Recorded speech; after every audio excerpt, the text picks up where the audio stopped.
بچوں سے بات ہمیشہ تمیز سے کیا کرو. بدتمیزی والا لہجہ اختیار بولو نا.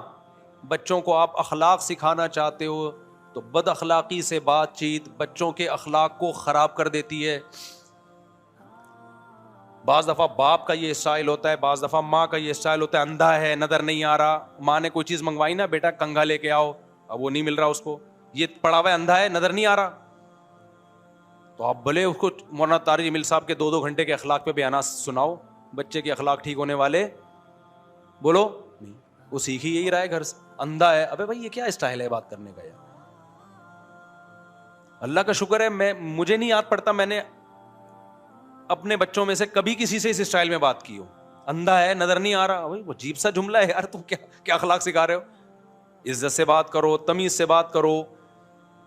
بیٹا یہ رکھا ہوا دیکھ لیا کرو یار, تھوڑا ہمارا بھی ٹائم بچاؤ, اپنا بھی ٹائم بچاؤ. اس اسٹائل میں بات کرنے میں آپ کو کیا تکلیف ہو رہی ہے؟ پہلی بات آپ نے خود بھی اسٹائل کہیں سے سیکھو. نہیں یاری بات میرا خیال ہے. ہر وقت طنز, ہر وقت تانے, یہ کسی کام کا نہیں ہے, یہ کچھ بھی نہیں کر سکتا. یہ کر رہے ہوتے ہیں ماں باپ. وہ کہتے ہیں میں یہ کہہ ہی نہیں سکتا کچھ. اس کو اس پہ فخر محسوس ہونا, اس ذلت تھوڑے دن تک محسوس ہوتی ہے, اس کے بعد محسوس ہونا ختم.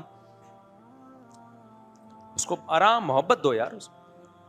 ہاں اس میں ایک لمٹ ہونی چاہیے. لاڈ پیار میں ایسا نہ ہو کہ لمٹ کو کراس کرنا شروع کر دے.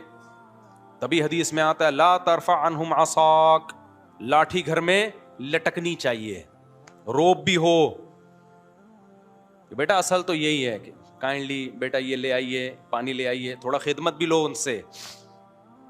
گدھا نہیں بنا کے رکھو لیکن ان سے خدمت. گھر میں بیٹھے ہوئے ہو, اپنے بچوں سے بولو بیٹا پانی لے کر آؤ. اتنا زیادہ ان کو رسپیکٹ دینا کہ اپنا باپ بنا کے رکھ لینا. اس سے بچہ کیا ہوگا, بگڑے گا. تمیز, الفاظ تمیز کیوں, بیٹا ذرا پانی لے آؤ,